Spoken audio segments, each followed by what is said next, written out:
A few moments later. Assalamualaikum warahmatullahi wabarakatuh. Halo teman-teman semuanya. Perkenalkan, nama saya Adila Fula Ayuni dengan NIM 2281240080. Saya dari kelas C semester 4 jurusan Pendidikan IPA Kampus C Ciwero Pendidikan Universitas Sultan di Ageng Sindang TTS. Sari. Di video ini, saya akan membahas tentang konsep dasar media, mulai dari pengertian, fungsi, manfaat, jenis, hingga prinsip dan kriterianya.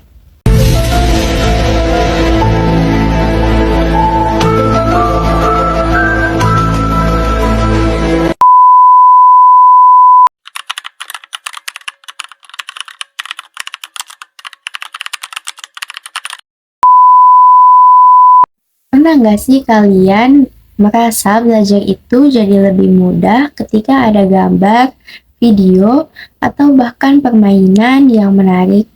Nah, dari situ kita bisa melihat bahwa dalam proses pembelajaran ada sesuatu yang membantu kita memahami materi itu jadi lebih cepat dan juga menyenangkan. Lalu sebenarnya apa sih yang dimaksud dengan media pembelajaran itu? Di media pembelajaran adalah sarana atau alat yang digunakan untuk membantu proses pembelajaran sehingga dapat meningkatkan efektivitas dan efisiensi dalam mentransfer informasi dari pengajar ke peserta didik. Media pembelajaran dapat berupa benda mati seperti buku, slide presentasi, video, audio, maupun media interaktif seperti simulasi, permainan atau game, dan realitas maya atau virtual reality. A few moments later. Konsep media pembelajaran itu harus mengandung dua unsur, yakni software dan juga hardware. Software dalam media pembelajaran adalah informasi atau pesan yang terkandung dalam media pembelajaran itu sendiri.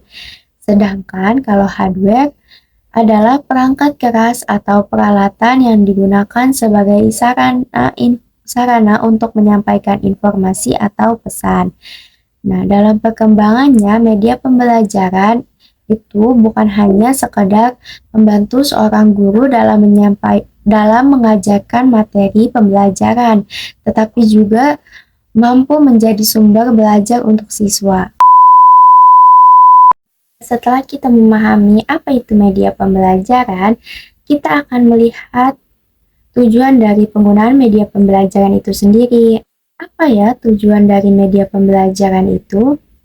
Tujuan penggunaan media pembelajaran adalah bukan hanya untuk melengkapi pembelajaran atau menarik perhatian siswa saja, tetapi juga untuk membantu memperlancar proses belajar mengajar agar menjadi lebih efektif. Nah, dengan begitu kualitas pembelajaran dan hasil belajar siswa dapat meningkat. Oleh karena itu, media pembelajaran merupakan bagian penting dalam sistem pembelajaran. Selain memiliki tujuan, media pembelajaran juga memiliki berbagai fungsi yang sangat penting dalam proses pembelajaran. Media pembelajaran memiliki banyak fungsi yang dapat membantu siswa dan juga guru. Terdapat dua kategori fungsi, yaitu fungsi utama dan juga fungsi tambahan. A few moments later. Fungsi utama media pembelajaran adalah untuk membantu proses belajar mengajar supaya lebih mudah dan meningkatkan hasil belajar siswa. Terdapat 5 fungsi utama media pembelajaran. Yang pertama adalah memfasilitasi transfer informasi. Media pembelajaran membantu guru menyampaikan informasi ke siswa dengan lebih mudah, sehingga siswa bisa memahami materi lebih cepat. Kemudian yang kedua ada meningkatkan efisiensi dan efektivitas pembelajaran. Nah, dengan media pembelajaran, proses belajar jadi lebih hemat waktu dan lebih efektif. Apalagi dalam pembelajaran jarak jauh. Media pembelajaran ini sangat membantu mengatasi hambatan komunikasi antara guru dan juga siswa. Yang ketiga ada meningkatkan keterampilan belajar. Media pembelajaran dapat melatih berbagai keterampilan siswa. Nah, seperti membaca, menulis, mendengarkan, berbicara, serta kemampuan berpikir dan juga memecahkan masalah. Kemudian yang keempat ada meningkatkan pemahaman dan juga pengalaman belajar. Media pembelajaran ini membantu siswa lebih paham karena materi yang disajikan dengan jelas dan juga menarik. Nah, serta membuat siswa itu lebih mudah aktif dalam proses pembelajaran. Yang terakhir ada meningkatkan motivasi dan keterlibatan siswa.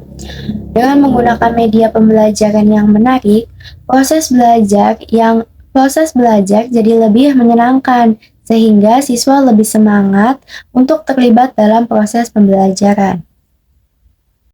Selain fungsi utama, media pembelajaran juga mempunyai beberapa fungsi tambahan yang bisa membantu proses belajar jadi lebih baik. Yang pertama ada menjelaskan pesan.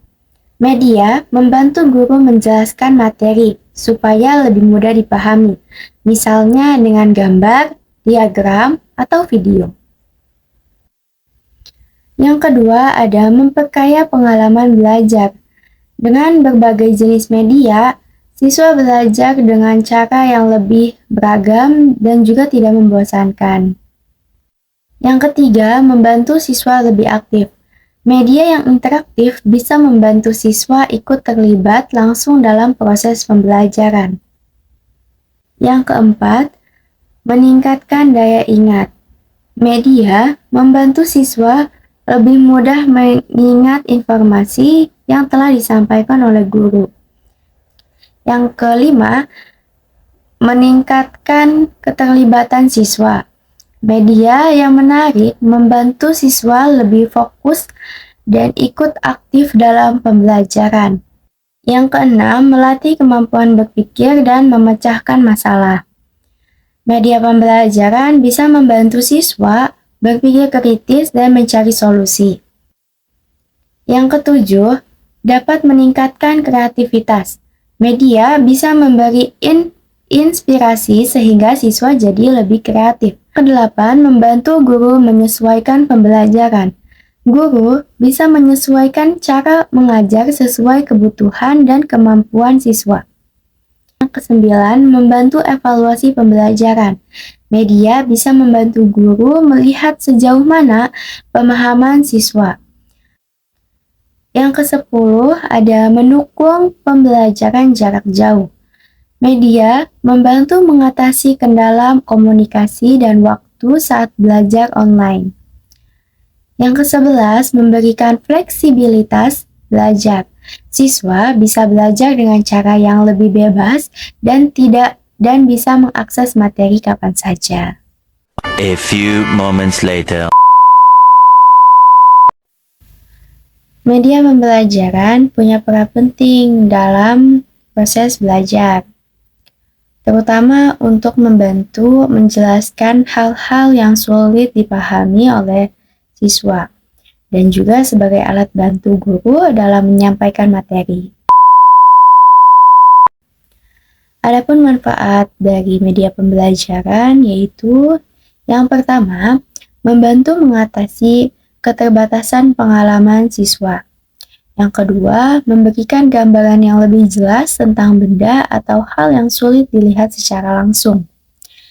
Yang ketiga, membuat siswa bisa berinteraksi langsung dengan lingkungan belajar. Yang keempat, menyamakan pemahaman atau pengamatan antar siswa. Yang kelima, membantu menampakkan konsep yang benar, nyata, dan mudah dipahami. Yang keenam, menumbuhkan minat dan rasa ingin tahu siswa. Yang ketujuh, meningkatkan motivasi belajar siswa. Yang kedelapan, memberikan pengalaman belajar yang lengkap dan konkret sampai yang abstrak. Yang kesembilan, memudahkan siswa dalam mengamati, membandingkan, dan menjelaskan suatu topik.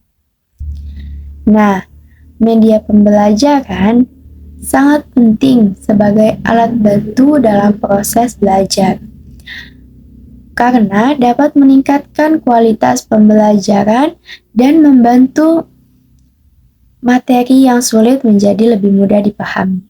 A few moments later. Secara umum, media pembelajaran memiliki banyak jenis, tetapi pada dasarnya memiliki kesamaan. Nah, berikut ini terdapat beberapa jenis media pembelajaran menurut para ahli. Yang pertama ada menurut Ashar 2012.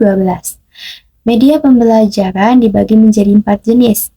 Ada media visual yang menggunakan indera penglihatan, contohnya itu gambar, buku, dan grafik. Dan yang kedua ada media audio yang menggunakan indera pendengaran, contohnya itu radio, rekaman suara. Yang ketiga media audiovisual yang menggabungkan penglihatan dan pendengaran, contohnya itu film dan juga video. Yang keempat ada multimedia, gabungan berbagai media seperti teks, gambar, audio, video, dan interaktif berbasis teknologi. Kemudian ada menurut Sudjana 2011. Media pembelajaran terdiri dari media grafis atau 2 dimensi, contohnya gambar, foto, grafik, diagram, poster, dan komik. Kemudian ada media 3 dimensi, contohnya model nyata seperti miniatur atau replika.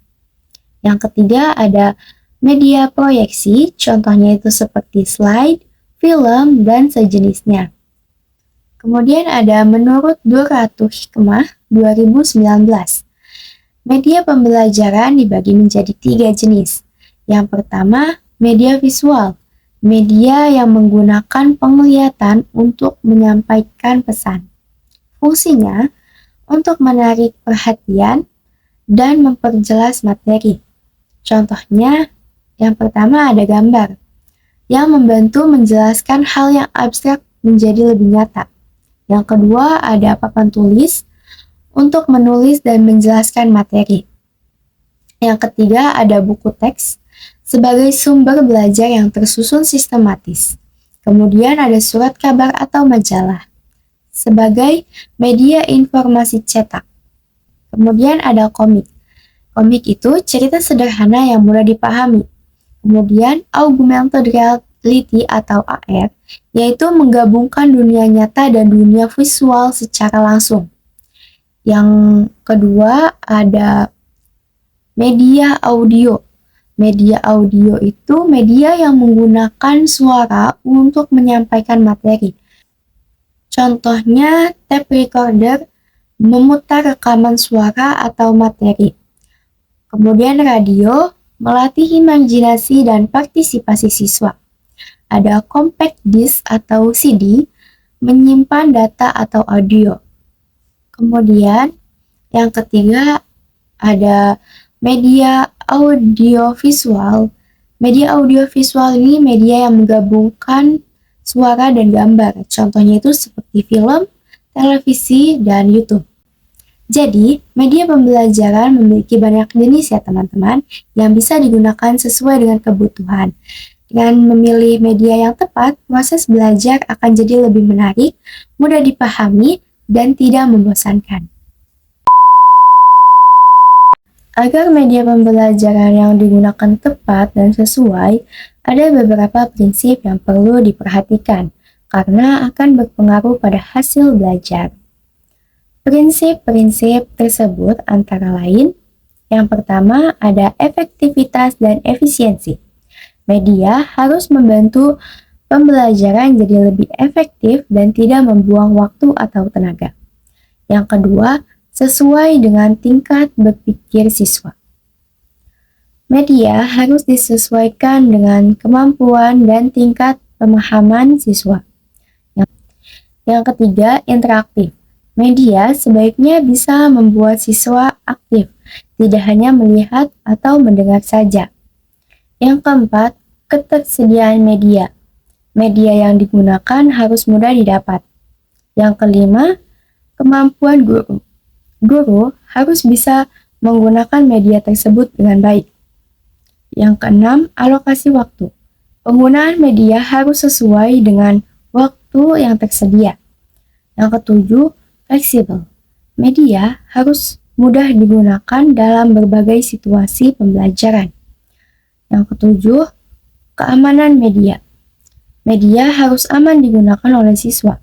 Jadi, pemilihan media pembelajaran harus dilakukan dengan tepat agar proses belajar menjadi lebih efektif, efisien, dan sesuai dengan kebutuhan siswa. A few moments later. Selain prinsip, ada juga kriteria yang perlu diperhatikan agar media pembelajaran yang digunakan benar-benar efektif. Beberapa kriteria tersebut yaitu: yang pertama, sesuai dengan tujuan pembelajaran. Media harus mendukung tujuan yang ingin dicapai, baik kognitif, afektif, maupun psikomotorik. Yang kedua, sesuai dengan materi pembelajaran. Media harus cocok untuk menyampaikan fakta, konsep, prinsip, atau generalisasi. Yang ketiga, praktis, fleksibel, dan tahan lama. Media mudah digunakan, mudah dibawa, dan tidak mudah rusak. Yang keempat, mudah diperoleh atau dibuat. Media sebaiknya tidak sulit dicari atau dibuat oleh guru.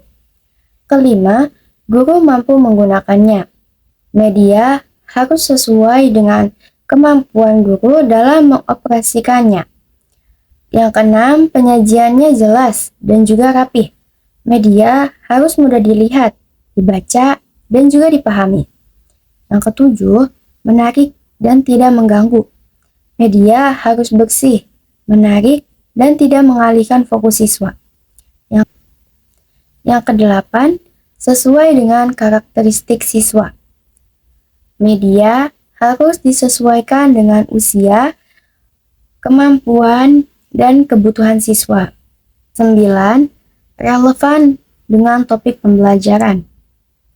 Media harus sesuai dengan materi yang sedang dipelajari. Yang ke-10, berkualitas secara teknis.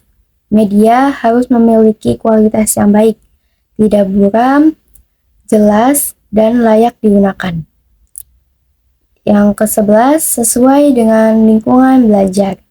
Ukuran dan bentuk media harus cocok dengan kondisi kelas dan tempat belajar. Yang ke-12, sesuai dengan strategi pembelajaran.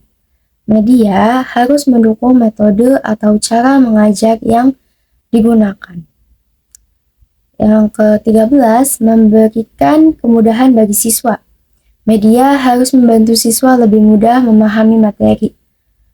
Nah, teman-teman, pemilihan media pembelajaran harus berfokus pada siswa. Media yang digunakan harus sesuai dengan tujuan, materi, dan karakteristik siswa agar pembelajaran menjadi lebih efektif dan mudah dipahami. Dari penjelasan tersebut dapat disimpulkan bahwa media pembelajaran memiliki peran yang sangat penting dalam proses belajar mengajar. Media tidak hanya membantu menyampaikan materi, tetapi juga mampu meningkatkan pemahaman, motivasi, serta hasil belajar peserta didik. Oleh karena itu, pemilihan dan penggunaan media harus dilakukan dengan tepat agar tujuan pembelajaran dapat tercapai secara optimal. A few moments later. Nah, sekarang kita masuk ke bagian evaluasi ya teman-teman. Coba kalian jawab di kolom komentar. Kita lihat siapa yang paling cepat dan juga tepat. Nah, sekarang kita masuk ke soal kuis yang pertama. Menurut kalian, apa sih media pembelajaran itu? Nah, soal yang selanjutnya, kalau guru ngajar tanpa media sama sekali, kira-kira apa yang bakal terjadi di kelas? Coba kalian analisis. Nah, kemudian pertanyaan yang ketiga, kenapa media pembelajaran itu bisa bikin siswa lebih aktif di kelas? Nah, soal yang keempat, menurut kalian, kenapa media audio itu bisa bikin imajinasi kita itu lebih berkembang? Next. Soal yang kelima, kenapa media visual bisa membantu memahami hal yang abstrak? Contohnya apa sih? Oke, pertanyaan keenam. Menurut kalian, apa sih kelebihan film kalau misalnya dipakai buat belajar? Kasih contohnya juga ya. Ternyata nggak berasa ya. Udah soal yang terakhir. Kira-kira apa ya soalnya? Kenapa guru harus memperhatikan prinsip dan kriteria dalam memilih media pembelajaran? A few moments later. Nah, itu dia pembahasan kita tentang media pembelajaran. Mulai dari pengertian, fungsi, manfaat, jenis, sampai prinsip dan kriterianya. Semoga penjelasan ini bermanfaat dan bisa menambah wawasan kalian. Kalau masih ada yang belum dipahami, kalian bisa tulis di kolom komentar ya. Terima kasih sudah menonton. Jangan lupa like, komen, dan subscribe supaya kalian gak ketinggalan video-video menarik berikutnya. Sampai jumpa di video selanjutnya. Bye-bye.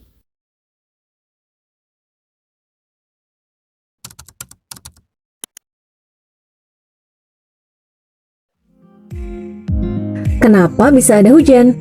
Yuk pelajari siklus air. Semua orang pasti punya pengalaman dengan hujan. Mungkin hujan bikin kamu jadi ngerasa fresh karena udara jadi sejuk. Atau malah kecewa karena jadi nggak bisa main keluar rumah. Hujan penting banget buat petani. Kalau hujan terlalu sedikit, petani jadi susah karena sawahnya kekeringan. Tapi kalau terlalu banyak daerah bisa jadi banjir atau longsor. Nah, apapun pengalamanmu dengan hujan, pasti kamu pernah mikir, kenapa ya bisa ada hujan? Air sebanyak itu kok bisa jatuh dari langit sih? Emangnya di langit ada perairan? Ternyata bukan. Turunnya hujan adalah salah satu bagian dari siklus air. Sebelum kita bahas tentang hujan, yuk kita simak dulu siklus air supaya kamu ngertinya lengkap. Siklus air adalah perputaran air secara terus-menerus dari bumi ke atmosfer dan kembali ke bumi. Dalam siklusnya, air akan mengalami perubahan bentuk baik padat, cair, ataupun gas, dan air akan berpindah-pindah tempat. Ketika melalui berbagai tempat dalam bentuk yang berbeda ini, air mempengaruhi kehidupan di bumi. Tahu nggak, sebagian besar permukaan bumi dan tubuh makhluk hidup itu terdiri dari air loh. Di tubuh manusia sendiri, hampir 60%-nya terdiri dari air. Air jadi salah satu unsur penting bagi kehidupan. Siklus air menyebabkan massa air di bumi cenderung tetap dan air dapat terus diperbaharui. Secara lengkap, siklus air terdiri dari beberapa proses berikut. Evaporasi. Evaporasi adalah menguapnya air yang ada di permukaan seperti air laut, air danau, atau air sungai menjadi uap air dan naik ke atmosfer. Evaporasi disebabkan oleh adanya panas matahari. Kira-kira penguapan air terbesar berasal dari mana ya? Ya, 100 buat kalian yang menjawab air laut. Sekitar 97% air di bumi ada dalam bentuk air asin atau air laut. dan sisanya berupa air tawar. Selain air di permukaan, tumbuhan juga mengeluarkan uap air melalui celah stomata. Proses ini disebut dengan transpirasi. Uap air yang ada di atmosfer akan mengalami kondensasi menjadi cair ketika melewati lapisan udara yang dingin. Kumpulan uap air yang terkondensasi akan membentuk awan. Awan yang baru terbentuk warnanya putih, tapi semakin banyak uap air yang terkondensasi, awan jadi semakin gelap. Warna gelap ini karena cahaya matahari tidak menembus awan. Makin lama, awan jadi makin tebal, berat dan gak sanggup lagi menampung air. Akhirnya, air turun ke bumi atau kita kenal sebagai hujan. Nah, udah gak bingung lagi kan kenapa air hujan bisa turun dari langit? Pertanyaan selanjutnya, apakah air hujan turun secara bersamaan di semua wilayah? Ternyata enggak. Hujan cuma terjadi kalau langit di wilayah tersebut punya awan yang cukup untuk turunnya hujan. Makanya kalau di daerah rumahmu turun hujan, belum tentu di tempat lain juga turun hujan. Pembentukan awan paling banyak terjadi di atas laut. Hal tersebut memungkinkan terjadinya 3 siklus air. Yang pertama, siklus pendek. Terjadi jika awan menyebabkan hujan di atas lautan juga. Yang kedua, siklus sedang. Terjadi jika awan berpindah ke daratan karena didorong oleh angin atau adanya perbedaan tekanan. Akibatnya, hujan turun di atas daratan. Air hujan yang turun akan mengalir ke tempat-tempat yang lebih rendah, termasuk juga ke laut. Saat mengalir itulah, air bisa meresap ke dalam tanah atau biasa disebut dengan infiltrasi, atau tersimpan di danau dan bendungan. Yang ketiga, siklus panjang. Terjadi jika awan berpindah ke wilayah yang suhunya sangat dingin, seperti puncak pegunungan yang sangat tinggi atau pada musim dingin di daerah subtropis. Akibatnya, terbentuklah kristal es yang kemudian turun dalam bentuk salju. Setelah semua proses tersebut terjadi, siklus air akan kembali lagi ke tahap awal dan berulang secara terus-menerus. Eits, ada fakta kece nih buat kalian semua. Kalau air yang paling banyak menguap adalah air laut, kenapa air hujan nggak asin ya? Ada yang bisa nebak? Kakak kasih waktu deh buat mikir. Gampang kok jawabannya. Air hujan nggak asin karena nggak ada garamnya. Jadi, ketika proses evaporasi, cuma air laut saja yang menguap. Sedangkan garam-garamnya nggak ikutan menguap. Karena itu, air hujan jadi nggak asin. Air hujan malah semakin asam karena bereaksi dengan gas-gas yang ada di atmosfer. Misalnya gas karbon dioksida, nitrogen oksida, atau sulfur oksida. Setelah paham tentang siklus air, apa saja sih manfaat dari air? Peran air dalam kehidupan manusia sangat penting. Misalnya memenuhi kebutuhan sehari-hari seperti minum, mandi, memasak dan mencuci, irigasi, lahan untuk tambak dan perikanan, sebagai pembangkit energi listrik, jalur transportasi antar pulau, dan sarana olahraga serta pariwisata. Karena manfaat air yang begitu banyak, kita harus selalu menjaga kualitas air supaya bisa terus digunakan. Sayangnya, beberapa aktivitas manusia malah bisa mengganggu siklus air dan memicu bencana alam, seperti banjir dan longsor. Contohnya nih, alih fungsi hutan, pembangunan jalan dan bangunan, atau membuang limbah ke lingkungan dengan sembarangan. Jadi kalau sudah lebih ngerti tentang hal ini, gimana nih biar bisa jadi lebih bijak lagi? Pertama, lakukan apa yang kita bisa untuk merawat perairan yang ada di sekitar kita. Caranya yaitu dengan tidak membuang sampah sembarangan, apalagi di selokan atau di sungai. Kedua, rawat pepohonan yang ada di sekitar kita. Pohon punya peran penting dalam siklus air, karena membantu transpirasi dengan mengambil air tanah dan melepasnya sebagai uap air ke atmosfer. Ketiga, menghemat penggunaan air. Untuk banyak orang, air bersih tidak gratis. Ini karena sumber air yang ada harus diolah supaya bersih atau didatangkan dari tempat lain. Dan jangan lupa untuk bersyukur, karena kamu punya cukup air bersih untuk kehidupan sehari-harimu. Banyak orang yang tidak seberuntung kamu loh. Di Indonesia sendiri, diperkirakan sebanyak 24 juta orang kekurangan air bersih. Di daerah tempat mereka tinggal, sumber airnya jauh, tercemar, atau mahal. Akibatnya, kebutuhan sehari-hari seperti minum, mandi, cuci pakaian jadi terganggu. Nah, terakhir, kakak mau tanya lagi nih. Kalau seandainya air bersih nggak ada, kira-kira berapa lama ya manusia dapat bertahan hidup tanpa minum air? Tulis jawabanmu di kolom komentar ya. Kalau kalian mau latihan soal topik siklus air, yuk kunjungi website kejarcita.id. Kejar Cita, kejar ilmu, raih cita.